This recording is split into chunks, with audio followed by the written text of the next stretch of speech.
Desde que me entendo por gente, minha mãe teve essa obsessão doentia por facas. Não é exagero.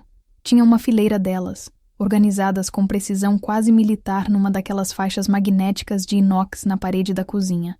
Parecia coisa de serial killer, mas para ela era precaução. Perfume é para mulher fraca, ela dizia, enquanto afiava a lâmina preferida dela, uma tramontina antiga que ela chamava de Sofia. Sofia, como se fosse uma amiga íntima. Ela passava pano nas lâminas como quem limpa a joia, e sempre murmurando umas coisas do tipo: homem bonzinho é só ferrugem disfarçada. Eu tinha uns 6 anos e já tinha medo do som de talher batendo. O tilintar do aço virou trilha sonora da minha infância. Qualquer barulho metálico e eu já gelava. E era assim, dia também. A mãe transformava caso de feminicídio em história de ninar. Eu deitada, ela sentada na beira da cama, contando sobre alguma mulher que confiou demais e acabou esquartejada. Ela falava dessas coisas do mesmo jeito que outras mães contam histórias da Cinderela. Só que, no meu caso, o lobo mau sempre vencia. Lembro de uma vez, acho que eu tinha uns 8 anos, um caixa do supermercado me deu uma bala. Nada demais, só uma gentileza. Ela fez um escândalo, arrancou a bala da minha mão e jogou fora. Esse tipo de homem começa assim, com doce. Depois, quem sabe o quê? Eu fiquei com tanta vergonha que quase chorei ali mesmo, no meio da fila. E quando cheguei em casa, ela me obrigou a lavar a boca com sabão, para tirar o veneno. Se alguém falava do meu pai, ela desviava o assunto ou simplesmente dizia: melhor ele ter sumido do que você ter virado igual a ele. Até hoje eu nem sei direito o que aconteceu. Só sei que ele foi embora quando eu era bebê, e que qualquer menção dele deixava minha mãe num estado meio estranho. Era como se ela pegasse uma das facas com os olhos. Minha infância foi isso. Medo disfarçado de proteção. E eu... Bem, eu fui crescendo achando que era normal. Acho que foi num domingo, começo da noite. A gente tinha acabado de jantar macarrão com sardinha, porque era o que tinha. E ela dizia que comida simples era mais segura que essas frescuras gourmet de hoje em dia. Do nada, ela aparece com uma tranca nova na mão, daquelas grossas, tipo de segurança máxima. Vai me ajudar, ela disse. Eu devia ter uns 12 anos. Segurei a lanterna enquanto ela furava a porta. Poeira branca subia e ficava no ar feito fumaça. Segurança não é sentimento, é hábito, ela falou, enquanto girava o parafuso com uma calma esquisita, quase prazerosa. Fiquei ali, quieta, mas por dentro eu só pensava: ninguém mais na escola tem isso em casa. Depois vieram as cortinas pretas, pesadas, que não deixavam nem o sol entrar. Grade nas janelas, cadeado no portão, alarme com senha que só ela sabia. Era como se a gente morasse num bunker de guerra. Do lado de fora, tudo parecia normal. Casa com jardim, samambaias penduradas. Por dentro, era tudo trancado, abafado, pesado. Nessa época eu comecei a querer fazer coisas de adolescente, sabe? Ir ao shopping, ir na casa da Ana dormir, ir à aula de dança. Mas sempre dava em nada. Quer ir dormir fora? Quer se deixar sequestrar por um tarado? É isso, ela gritava. E eu voltava para o meu quarto, tentando não chorar alto. Comecei a escrever cartas de amor imaginárias, escondidas dentro dos meus cadernos de matemática. Coisa boba, tipo: se um dia eu gostar de alguém, espero que ele saiba que não sou tão estranha quanto pareço. Mas aí me bateu o pavor de ela encontrar. Rasguei tudo, em pedaços minúsculos, e joguei pela privada. Eu vivia com medo de mim mesma. Enquanto outras mães perguntavam se o dia tinha sido legal, a minha fazia audiências. Ela sentava na beira da cama dela, que era toda cheia de babados e colchas brancas que pareciam de filme antigo, e me mandava ficar de pé na frente dela, e segurava uma faca de carne como se fosse um martelo de juiz. Juro por Deus, nesse dia específico, eu devia ter 14. Um menino da minha sala, o Lucas, me emprestou um papel com a resolução da prova. Não me pediu nada em troca, só entregou e sorriu. Achei fofo, mas aí alguém contou. Não sei quem. Talvez a Sofia, que era amiga da minha mãe na igreja. Só sei que quando cheguei em casa, ela já estava me esperando. Tá sorrindo pra macho agora? Ela perguntou, apertando a faca na mão. Eu tentei explicar que era só um colega, que nem gosto dele assim. Mas ela começou a narrar como eu tinha olhado pra ele. Você inclinou a cabeça. Isso é convite. Você mordeu o lábio. Isso é provocação. Intenção é o primeiro corte, menina. Meu coração batia tanto que doía. Pedi desculpa. Falei que nunca mais ia olhar para ninguém, que eu ia ser freira, que eu prometia. Ela ficou em silêncio por um tempo, e depois só disse: "Tá liberada, por hoje", e trancou a porta do quarto. Naquela noite, eu me tranquei no banheiro e chorei baixinho, com a torneira aberta para disfarçar. Acho que foi aí que a culpa se instalou de vez, como se meu corpo fosse algo errado, como se eu tivesse nascido com um pecado pendurado no pescoço. Tinha 16 quando saí escondida pela primeira vez para ver um menino, Ryan. Ele era do 3º ano. Tinha um sorriso meio torto e um jeito de quem ouvia música antiga. A gente combinou de se encontrar num drive-in abandonado que ainda passava filme por nostalgia. Fomos num carrinho velho dele. Dividimos pipoca salgada e uma coca morna. E eu juro, por um tempo, foi mágico. Parecia cena de filme. Aí começou a gritaria. Sirene. Luz vermelha e azul cortando o escuro. Polícia. Minha mãe. Ela rastreou meu celular. Disse que eu tinha sido sequestrada, que o menino me drogou. Inventou um monte de coisa. Eu vi os policiais cercando o carro como se ele fosse um criminoso. Mandaram ele levantar as mãos. Eu gritei que era eu que tinha pedido para sair, que ninguém me forçou a nada, mas não adiantou. Fui colocada no banco de trás da viatura como se fosse uma fugitiva. O cheiro era horrível. Couro velho, cigarro, café vencido. Um dos policiais até tentou ser gentil, mas eu já estava tão humilhada que nem ouvia mais nada. Quando cheguei em casa, ela estava sentada na varanda. Nem parecia nervosa, parecia satisfeita. No dia seguinte, ela me serviu café com pão e manteiga. Disse: "Bom dia", como se nada tivesse acontecido. Na TV, os repórteres falavam de economia, e o sol batia de um jeito irritante na toalha da mesa. Meu celular estava em pedaços, desmontado sobre o balcão, tipo um aviso. Eu esperava um pedido de desculpas, ou pelo menos uma conversa, mas ela só falava sobre o preço do tomate. Eu encostei o garfo no prato e olhei para ela por um tempo, tentando entender o jogo. Mas não tinha jogo. Só manipulação fria e sutil. O tipo de coisa que vai comendo a sua autoestima de dentro para fora, igual cupim em madeira. A verdade é que ali eu entendi 2 coisas. E essas 2 coisas mudaram minha vida. A primeira, um dia eu ia embora. A segunda, um dia eu ia amar alguém. Mesmo que isso custasse tudo. Mesmo que ela enlouquecesse. Mesmo que eu virasse vilã na história que ela contava pras vizinhas.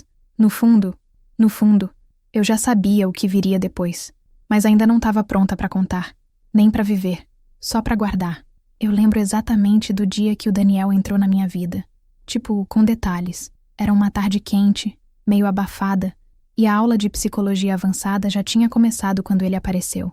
Chegou atrasado, com o cabelo meio molhado de chuva e uma pasta lotada de papéis que quase caiu no chão quando ele tentou se ajeitar entre as carteiras. Espero que eu não tenha perdido a parte em que explicam como a gente vira Freud. Ele sussurrou enquanto passava por mim, tentando fazer graça. E funcionou. Eu ri. Baixo, meio sem querer. Fazia muito tempo que eu não ria assim, sem me perguntar se alguém ia achar errado. O Daniel não era aquele tipo que chega invadindo, sabe? Ele parecia respeitar o espaço. O meu, o dos outros, o do mundo. Era diferente. Ele ouvia, ele prestava atenção, e ele tinha aquele jeito de quem não tá tentando impressionar, só ser de verdade. A gente começou a trocar uns artigos da aula, uns resumos, depois uns comentários aleatórios, tipo, esse autor aqui viajou na maionese, ou você também acha que esse experimento é meio forçado? As nossas conversas foram ficando cada vez mais naturais. Eu me pegava esperando pelas terças e quintas só pra ver ele entrar na sala com aquele cabelo desgrenhado e o sorriso de canto de boca. A primeira vez que ele viu a marca da ficha policial no meu histórico, porque, né, a vida me deu essa cicatriz burocrática. Ele não perguntou nada. Só olhou, depois olhou pra mim e disse: "Tem histórias que só dá pra contar pra quem escuta com cuidado. Não sei explicar, mas eu senti um estalo por dentro, como se alguma dobradiça antiga tivesse destravado. Namorar o Daniel era tipo planejar uma missão secreta da CIA. Não era só, vamos no cinema? Era, tá, qual ponto de encontro a gente finge que combinou? Qual o horário mais seguro para você não ser rastreada? Você consegue sair por onde sem ela notar? Sim, eu tinha que sair pela porta dos fundos às vezes.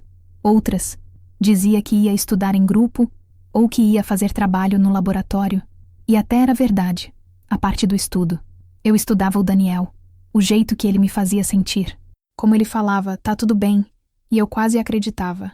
Como ele me olhava sem medo, como se eu não fosse uma bomba relógio prestes a explodir a qualquer momento. A gente se falava por aplicativos que sumiam com as mensagens, tipo coisa de filme mesmo. Ele dizia que era nossa série de espionagem romântica, mas no fundo, a gente sabia que aquilo não era saudável. Só que era o único jeito, porque se minha mãe desconfiasse, bem, ela já tinha chamado a polícia uma vez, e a gente sabia que ela faria de novo. Mas nesses encontros roubados, nesses momentos de calma entre as sirenes mentais, a gente construía um mundo, um mundinho só nosso. A gente dançava no meio da sala dele, com música baixinha no celular, fazia café tarde da noite e falava sobre o futuro, como se a gente tivesse esse direito. E eu comecei a sonhar com um futuro que não tivesse cadeados em tudo. A ironia é que o lugar era diferente, o carro era outro, mas o roteiro era quase o mesmo. Era julho, calor, céu limpo. A gente parou num mirante que dava para a cidade toda, com aquelas luzes miúdas lá embaixo que pareciam estrelas caídas. Daniel abriu o porta-malas, pegou um cobertor, uma garrafa de vinho barato e falou: "Hoje é só você e eu, nada de passado."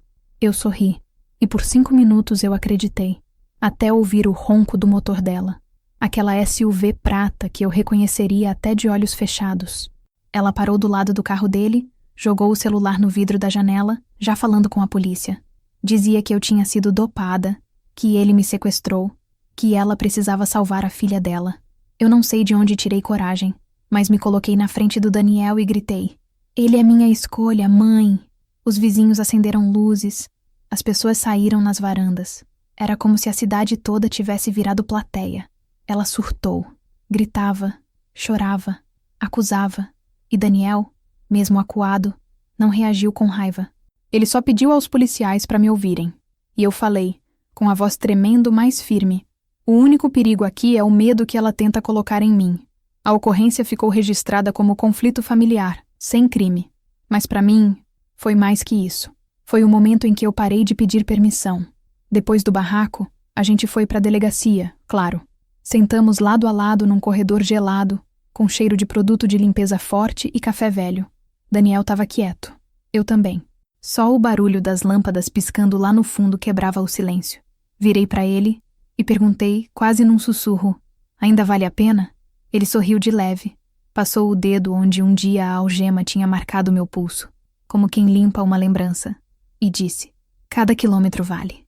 Um policial mais velho, cara de cansado de guerra, chamou a gente para assinar os papéis. Disse: "Vocês são adultos. Até que se prove o contrário, vocês estão livres." A palavra livres ficou ecoando na minha cabeça. A gente saiu de lá sem festa, sem trilha sonora, só com um alívio surdo. Mas do lado de fora, o ar parecia finalmente respirável. E o Daniel, segurando minha mão, era o único lugar onde eu queria estar. A briga final em casa foi apocalíptica. Eu entrei já pronta. Não tinha mais desculpa nem plano B. Falei: "Mãe, eu tô com ele e vou continuar. Eu não sou sua prisioneira." Ela ficou me olhando com um misto de pânico e ódio. Pegou a faquinha de sempre, aquela de descascar fruta, e começou aquele discurso: "Você não conhece os homens. Eles fingem. Eles machucam. Você vai ver. Ele vai te destruir e eu vou estar aqui para recolher os pedaços." Mas eu não tremi. Pela primeira vez, não recuei.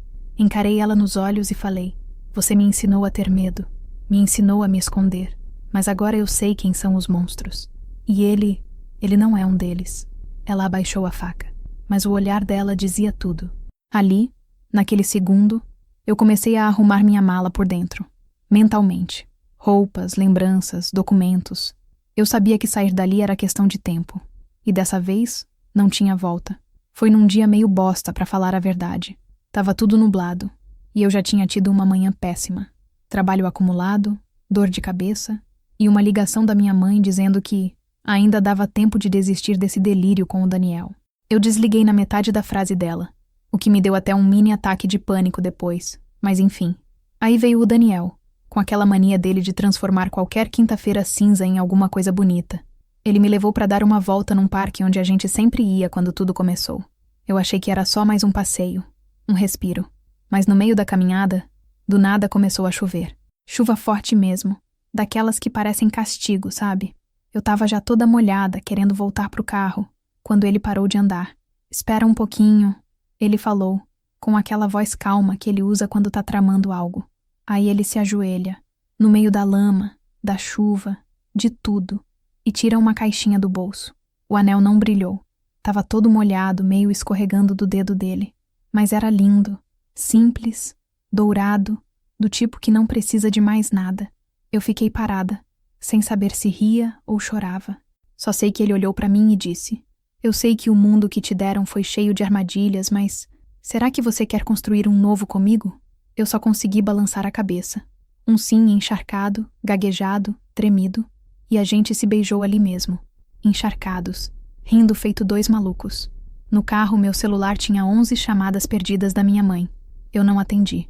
Pela primeira vez, não atendi. 3 dias depois, a gente foi contar pra ela. Não que fosse uma boa ideia, mas eu queria tentar. Juro que queria. Eu ainda tinha aquela parte dentro de mim que pensava: vai que agora ela entende, vai que melhora. Erro de principiante. Sentamos na cozinha. Eu segurando a mão do Daniel, ela com os olhos apertados, como quem já estava prestes a explodir. A gente falou, com calma. Mostrou o anel, falou da data. E aí, no exato momento em que o Daniel falou a palavra casamento, ela simplesmente caiu. Sim, caiu. Igual cena de novela. A mão na testa, o corpo no chão. De um jeito tão ensaiado que deu até vergonha alheia. Bateu a cabeça de leve no armário, gemendo baixinho. E eu, no reflexo, corri e liguei pro SAMU. Mesmo sabendo, mesmo sentindo lá no fundo que era tudo teatro. Fomos parar no pronto-socorro. Fizeram exame, eletro, pressão, nada. A médica olhou pra mim e soltou um desmaio psicogênico, provavelmente induzido por estresse ou manipulação. Eu só respirei fundo. Na volta, ela não olhou na minha cara. Entrou em casa como se tivesse vencido alguma coisa. Como se a queda tivesse sido um cartão vermelho pro Daniel. Mas ali, naquele silêncio, alguma coisa dentro de mim morreu. Não a esperança. Isso já tinha ido embora faz tempo. Morreu o apego. Aquela ideia de mãe é mãe meio que se dissolveu, sabe? Eu olhei pro Daniel, ele olhou de volta com aquele jeitinho dele, e eu soube que dali em diante seria só nós dois. Logo depois que a gente postou a foto do noivado, veio o pesadelo digital. Primeiro foi um comentário esquisito num post antigo. Cuidado, ele é doce, mas tem veneno. Ignorei. Aí outro num story. Ele te traiu comigo. Depois, ele tem filho e não contou. Um perfil chamado O Verdadeira Zobre Daniel começou a marcar minhas amigas, com prints, fotos falsas, mensagens inventadas. No começo eu tremi, literalmente. Me deu crise de ansiedade, fiquei com medo de tudo. Só que quanto mais a gente investigava, mais claro ficava. Era ela, minha mãe. Ela criou pelo menos 6 perfis diferentes. Um fingia ser ex-namorada, outro dizia que era irmã de uma vítima dele, outro ameaçava expor vídeos, que nem existiam. Uma insanidade. Daniel ficou puto, mas não com raiva, com tristeza. A gente reuniu tudo, salvou as provas, levou até uma advogada. Porque ali já não era mais questão de trauma, era perseguição real. O mais doído não era nem o que ela estava fazendo comigo, era o que ela estava tentando destruir nele, como se ela preferisse me ver sozinha, quebrada, do que com alguém que me ama. Aos poucos, cada notificação virou gatilho. Eu parei de entrar nas redes, Daniel desligou comentários, e a gente aprendeu na marra que às vezes a maior ameaça é quem mais finge te proteger. Sério, essa parte parece inventada, mas juro por tudo. No meio do meu chá de panela, minha mãe apareceu vestida de noiva. Sim, vestido branco, véu, buquê e tudo.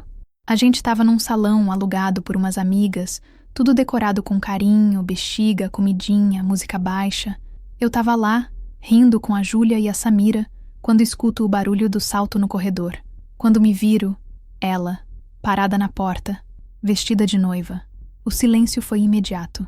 Tipo, até a música do Bluetooth travou. Juro. Ela entrou com o buquê erguido, como se fosse entrar na igreja. Disse em voz alta: já que minha filha decidiu se casar com um estranho, eu vou fazer esse sacrifício por ela. Vou me casar simbolicamente com o noivo dela. Alguém precisa manter o sangue limpo da nossa família. Alguém riu. achando que era piada. Mas não era. Ela foi até o meio da sala, abriu um papel com votos e começou a recitar promessas de proteção eterna. Foi humilhante, surreal. Um pedaço de mim queria enfiar a cara num guardanapo e sumir, mas o outro ficou em pé, em silêncio, observando. Eu não reagi ali, só dei um sinal para a equipe do salão chamar segurança. E eles a retiraram, aos berros. No dia seguinte, o vídeo já tinha rodado metade do grupo da família. Minhas tias mandaram força. Uma prima perguntou se era encenação para TikTok. Eu só chorei no banho por quase 1 hora, até a pele do meu dedo enrugar como quem tenta apagar o passado. 2 dias depois, eu decidi. Era hora de pôr um fim. A gente foi até o cartório e abriu o processo da medida protetiva. Reuni as provas, os prints, os relatos, a ficha do hospital, o vídeo do chá de panela, tudo, numa pasta azul que o Daniel segurava como se fosse uma bomba. Na audiência, ela estava lá, olhando para mim como quem vê uma traidora, como se eu fosse ingrata, monstro, inimiga. A juíza foi firme. Com base nas provas, deferida a medida protetiva. Distância mínima de 300 metros. Contato apenas por via jurídica. Eu saí com as pernas bambas, mais leve. Leve como não me sentia desde os 15 anos. Naquela noite, eu comecei a empacotar minhas coisas do quarto antigo. Levei só as minhas. Deixei os talheres, os pratos, as fotos e as facas. Quando saí pela última vez daquela casa, olhei pelo retrovisor. Ela estava na varanda, sozinha, vestida de branco ainda. Mas o véu já não cobria nada. O espelho do carro me mostrou o que eu nunca quis admitir. A gente sempre foi um reflexo rachado de 2 versões da mesma dor. Mas só uma de nós decidiu quebrar o ciclo. A primeira noite na nossa nova casa foi um misto de paz e vertigem. Sabe aquela sensação de quando você tá num lugar que não conhece e acorda no meio da madrugada sem saber onde tá? Foi assim, só que durou semanas. A casa era simples, alugada, meio caída nas pontas. Tinha infiltração na lavanderia, um cheiro de mofo na sala e os fios da cozinha viviam dando choque. Mas era nossa. E, o mais importante, não tinha câmera escondida, não tinha cortina blackout trancando o mundo, não tinha a respiração pesada dela do outro lado da porta. Eu lembro que, na primeira semana, toda vez que a campainha tocava, meu coração disparava. Daniel sempre dizia, relaxa, amor, aqui não é campo de guerra. Mas o corpo não entende lógica quando foi treinado a viver no susto. Cada barulho do interfone era um alerta vermelho. Cada notificação no celular me fazia tremer, achando que era mais uma invasão digital dela, outro e-mail fingindo ser outra pessoa. Foi quando eu percebi. Eu ainda estava vivendo com a mão no botão de pânico. Mesmo longe, mesmo com a medida protetiva, mesmo com quilômetros de distância, o cordão ainda estava ali, invisível, mas apertado, tenso, no nó da garganta. Um dia, de manhã, eu sentei na cozinha. Cortei uma maçã, olhei para a faca na mão e pensei, eu não preciso mais ter medo disso. Foi simbólico, mas real. Peguei uma tesoura e escrevi no caderno. Hoje, eu cortei o cordão. Dobrei a folha e guardei. Foi o primeiro dia que consegui respirar fundo sem olhar por cima do ombro. Daniel sempre falou que a gente podia tentar terapia de casal. No começo eu enrolava. Dizia que era caro, que a gente não tinha tempo, que eu já estava melhor. Mentira, claro. Eu só tinha medo de abrir a boca e desmoronar ali na frente de um estranho. Mas aí veio a doutora Lívia. Uma mulher negra de meia idade, voz doce, mas firme, que fazia perguntas com a pontaria de quem conhece trauma no cheiro. Na primeira sessão, ela só ouviu. Eu falei pouco. Daniel também. Saí de lá, achando que tinha sido perda de tempo. Na segunda sessão, ela perguntou, você se sente segura quando ama? Travou. Eu comecei a rir. Um riso feio, nervoso, tipo soluço engasgado. Ela só esperou. Quando o silêncio caiu, eu comecei a falar. Nas semanas seguintes, eu derramei coisa que nem sabia que estava guardada. Os olhares da minha mãe, as frases que grudaram em mim feito tatuagem. Homem é bicho. Você é burra se confiar. Toda mulher é estuprável. Daniel só escutava. Às vezes pegava minha mão, às vezes chorava junto. Mas nunca me interrompia. Na sessão número 8, falei em voz alta. Eu não sou minha mãe. Pela primeira vez. A frase soou real. E pela primeira vez, eu acreditei. Depois de meses apertando cada centavo, conseguimos financiar uma casinha simples num bairro tranquilo. Nada demais. mas com uma varanda que pegava o sol da tarde e um quarto que a gente já chamava de quarto do bebê, mesmo sem ter certeza de nada ainda. A primeira coisa que fiz quando a gente se mudou foi abrir todas as janelas. Todas. Sem medo de alguém espiar. Sem cortina pesada. Sem filme escuro. Sem tranca extra. Na cozinha, em vez da parede de facas, a gente pendurou fotos. Nós dois rindo no mirante. Minha avó na roça. Um pôr do sol em Arraial, que tiramos numa viagem relâmpago. Eu guardei as facas no fundo da gaveta. Nenhuma à mostra. Nunca mais. À noite, a gente ouvia os grilos no quintal. Um som que minha mãe chamaria de sinal de perigo. Para mim virou trilha de paz. A casa não tinha botão de emergência. Nem precisava. Nosso casamento foi simples. Só os amigos mais próximos. Umas primas, uns vizinhos queridos. A cerimônia foi no quintal, com luz de pisca-pisca e cerveja em copo de plástico. Daniel usou uma camisa azul clara, sem paletó nem nada. Eu vesti um vestido bege que achei num brechó.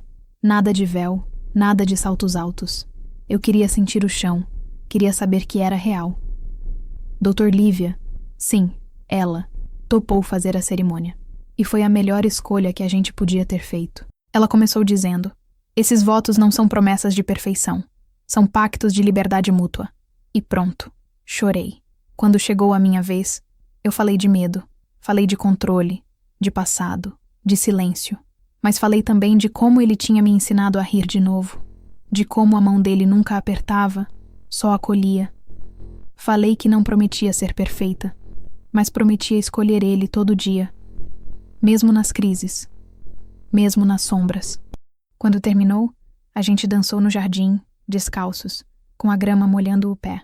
Não teve fogos, só a lua cheia e um monte de gente feliz. E lá no fundo, um carro passou devagar demais perto da nossa calçada.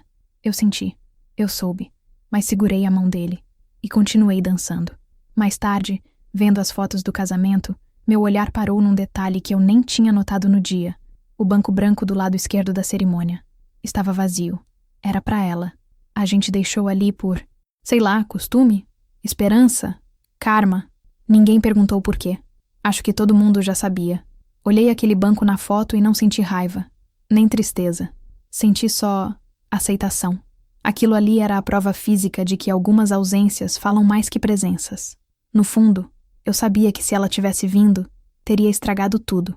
Com alguma encenação, algum surto, algum ataque.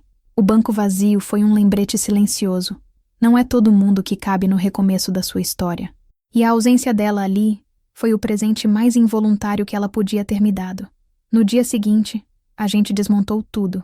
Quando Daniel foi guardar as cadeiras, eu falei: pode queimar aquela ali, o banco branco. Ele só assentiu, sem perguntar nada. E naquela noite, com a lenha estalando, eu fiquei olhando as chamas, as faíscas subindo para o céu, como se parte do passado estivesse sendo devolvida ao vento. Passaram uns 3 meses depois do casamento. A vida seguiu num ritmo meio doce, meio caótico. Reforma no banheiro, Daniel esquecendo a tampa do vaso aberta, eu tentando descobrir se dava para viver de vender bolo no pote pelo Instagram. Spoiler, não dava. Tava tudo indo bem. Até que começou a chegar carta. Sim, carta. Escrita à mão. Caneta azul, papel florido, perfume borrifado. Coisa de novela mexicana. Eu reconheci a letra de cara. Mãe. A primeira veio com selo do interior de Minas. Depois uma do Paraná. Depois uma do Canadá. Dava para ver que ela estava rodando o país, talvez fugindo dela mesma. Não abri nenhuma. Pelo menos não de cara. Guardei todas numa caixinha de sapato no armário. Escrevi em caneta grossa. Arqueologia emocional. Daniel ria toda vez que via. Só que a caixinha chamava. Em dias bons, eu ignorava. Em dias ruins, eu passava a mão nela e ficava olhando o nome escrito no envelope, como se meu nome ali ainda fosse dela. Ainda tivesse dono. Doutora Lívia dizia que eu tinha o direito de não ler, mas que se um dia eu quisesse entender o fim da história dela, ou o começo da minha, talvez tivesse que encarar as palavras. Demorou, mas um dia, numa tarde meio nublada, sentei no chão da sala, Daniel no trabalho, e abri a última da pilha. A carta começava com filha, e já nisso eu chorei, porque fazia anos que ela não me chamava assim com carinho. O resto era uma mistura estranha de pedido de desculpas velado, explicação, manipulação sutil, culpa embutida. Falava do medo dela, de como viu o mundo ruir quando meu pai sumiu, de como achava que estava me protegendo o tempo todo. Disse que ainda me amava e que sonhava em me ver sorrindo com um filho no colo. Fechei a carta, dobrei de novo, devolvi na caixa, respirei fundo. Fiquei ali por horas, sem raiva, sem perdão, só tentando entender. A primeira vez que eu senti ele mexer foi num fim de tarde. Eu estava deitada no sofá, com a mão na barriga e a cabeça nas nuvens. E de repente, pluft. Uma batidinha suave, tipo bolha de sabão estourando por dentro. Meu mundo virou do avesso naquele segundo. Chorei igual criança, sozinha, sem drama, sem câmera, sem plateia. Só eu e aquele negocinho crescendo em mim. Aí peguei o celular e mandei mensagem pro Daniel. Ele chutou. 2 minutos depois ele ligou chorando. Eu ri, e rimos juntos. E era tão diferente de tudo que eu tinha vivido antes. Aquilo era amor. Amor que não grita, que não sufoca, que não se impõe. Amor que constrói. E junto com a alegria, veio também o medo. Um medo bem familiar. E se eu virar ela? E se eu for rígida demais? Protetora demais? Controladora? Falei disso com a Lívia na terapia. Ela disse: o fato de você se preocupar com isso já te separa dela. Foi aí que eu decidi. Meu filho não vai herdar trauma. Vai herdar coragem. Vai crescer num lar onde o amor é ponte, não prisão. E toda vez que ele se mexia, parecia confirmar isso. Como se ele dissesse: vai dar certo, mãe. Vai dar certo. Demorei, mas escrevi. Uma carta. Pra ela. Não foi fácil. Sentei na frente do computador várias vezes e só encarava a tela. Apaguei. Recomecei. Chorei. Fechei tudo. Até que um dia saiu. Não perfeita. Não polida. Mas saiu. Falei tudo. Tudo. Falei da dor, da raiva, das marcas que ficaram. Falei do medo que ela plantou, das noites que eu acordei com suor frio, da primeira vez que achei que merecia ser amada e quase fugi. Mas falei também que, apesar de tudo, eu não queria repetir o ciclo. Ofereci uma única chance. Você pode conhecer o neto. Um dia, se estiver fazendo terapia e se seguir as regras. Sem chantagem, sem gritos, sem invasão. Imprimi, assinei, coloquei num envelope azul.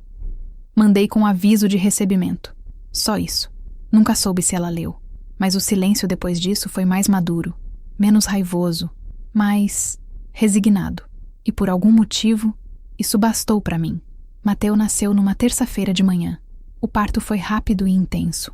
Meus ossos doeram como se estivessem rachando por dentro, mas quando ele chorou pela primeira vez, foi como se o som limpasse todas as frestas do meu passado.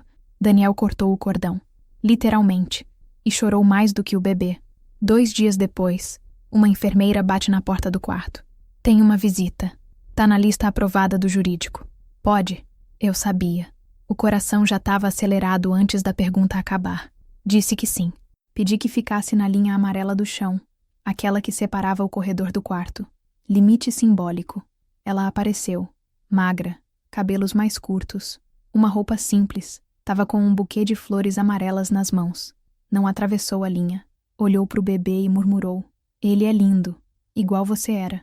Eu não falei nada. Só segurei o Mateu no colo e encarei ela. Foi menos confronto e mais constatação. 30 segundos. Um sorriso sem dentes. Um olhar longo. Depois ela virou e foi embora. A trégua veio sem barulho. Sem acordo formal. Mas foi um passo. Hoje, o Mateu tá dormindo no meu colo. Tem uma playlist baixinha tocando. E o Daniel tá na cozinha lavando as mamadeiras com aquele jeitinho todo desajeitado dele que eu amo. Às vezes olho esse cenário e ainda me assusto com a paz. Como se minha cabeça esperasse uma explosão a qualquer momento. Mas ela não vem. Só o silêncio. Só o cheiro de talco e café. Olho pras fotos na estante e vejo tudo o que a gente construiu. A casa nova, a festa no quintal, a gente com os pés na areia de alguma praia em dia nublado. Nenhum desses momentos tem cerca, tem cadeado, tem faca na parede. Outro dia, chegou mais uma carta. Endereço local, letra dela. Tá ali na gaveta da escrivaninha, ainda fechada. Talvez eu leia, talvez não. Hoje não. Amanhã? Amanhã é outro dia.